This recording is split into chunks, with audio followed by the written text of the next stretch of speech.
Partir, m'enfuir, m'en aller, courir, foutre le camp. Autant de verbes qui veulent dire, vous le comprenez, que j'ai envie de me casser. Ne plus lire toutes ces conneries sur mon ordi s'en est assez. Comment te dire qu'entrepreneur, c'est un métier, pas une histoire de quelques heures. Que l'expérience, la compétence, les diplômes et les talents font la différence. Pas dans les livres, pas le copie d'auteur à succès. Pas dans les lives que t'as piqués, au concurrent qui lui, en revanche, sur son sujet, a bossé plus qu'un dimanche. Grain de folie, marre de ces nazes sur les réseaux qui te disent comment il faut associer les pôles sacrés comme une notice de Ikea. Ah non, pardon, pas écolo, tu coches pas le bon numéro, maudit suédois. Quand je vois tout cela, j'ai juste envie de me réfugier au fond de ma grotte. Foutez-nous la paix avec vos leçons, je vous dis crotte. J'aimerais écrire d'autres mots, l'éducation que j'ai reçue les retient dans ses filets.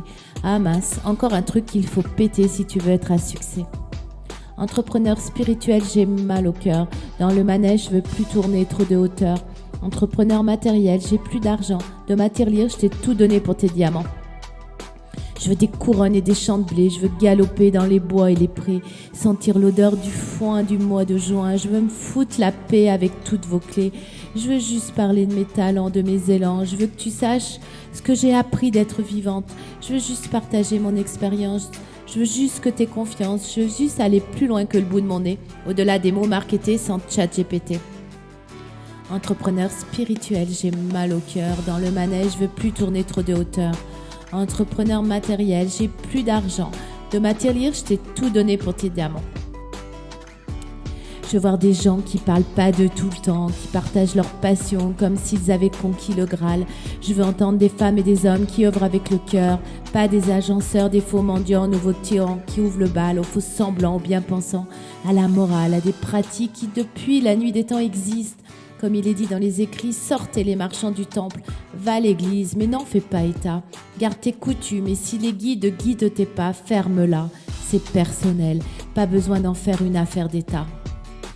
Tu crois pas qu'Einstein, Monsieur de Vinci, Marie Curie et tous les autres, ceux qui ont fait avancer le monde, n'écoutaient pas leurs intuitions ? Monsieur Telsa, comme Padre Pio, des découvreurs, des grands maîtres marquant l'histoire, ne criaient pas sur tous les toits que l'inspiration les traversait comme des avions. Ils se taisaient sur leurs affaires, leurs ressentis, parlaient à Dieu, à tous les anges. Dans l'intimité de leur foi, seule l'excellence montre à quel point tu crois plus grand que toi. Alors je t'en prie, dévoile-nous tes fulgurances, ton savoir, tes connaissances par la preuve, la démonstration. On n'est plus au temps de l'Inquisition. Tu ne passeras pas l'épreuve de la question. Entrepreneur spirituel, j'ai mal au cœur dans le manège, je veux plus tourner trop de hauteur. Entrepreneur matériel, j'ai plus d'argent. De ma tirelire, je t'ai tout donné pour tes diamants.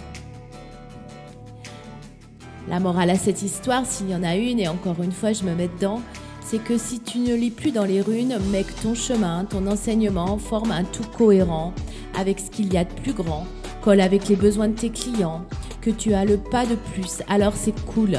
Si tu peux motiver les foules à te suivre pour que tous ensemble on se transcende, on se rassemble.